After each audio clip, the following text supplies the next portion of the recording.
Chuyện nó là chỉ một xếp lại rồi.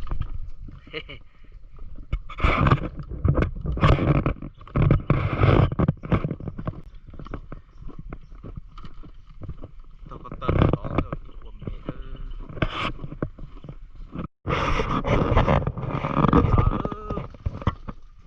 nó trên nó ra rồi. Tỏ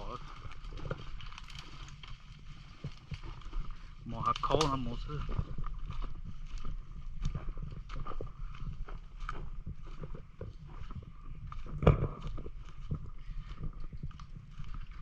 Đặt cho nó một.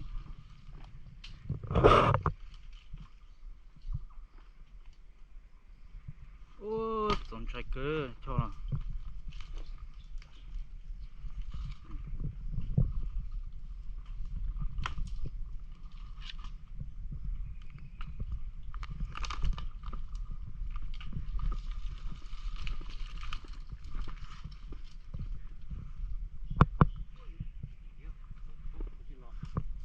Cho coi à.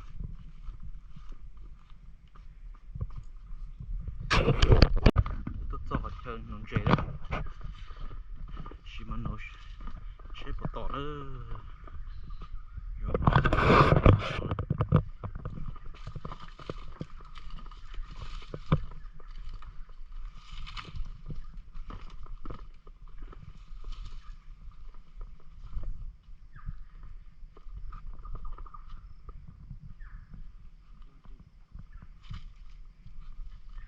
Đừng cái gì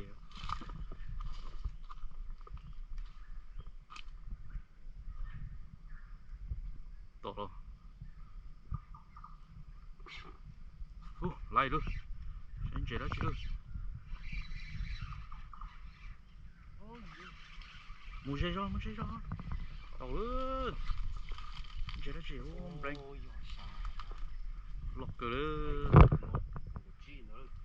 Sao sai đó nữa.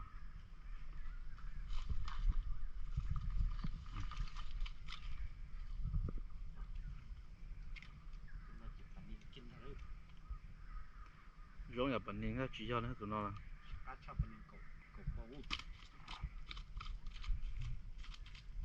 nó to đó tụi nó to sai á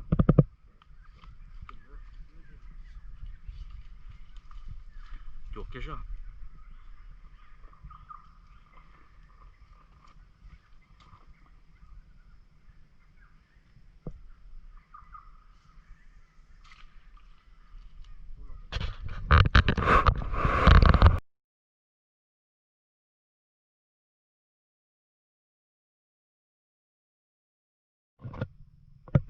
nó sẽ nó tí tùm blank nó to sai á locker thì ta nói là một chế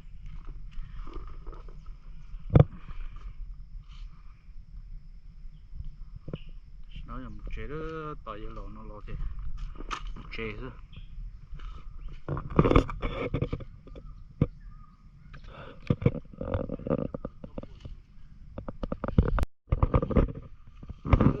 cho cá lỗ giờ sao nó tí được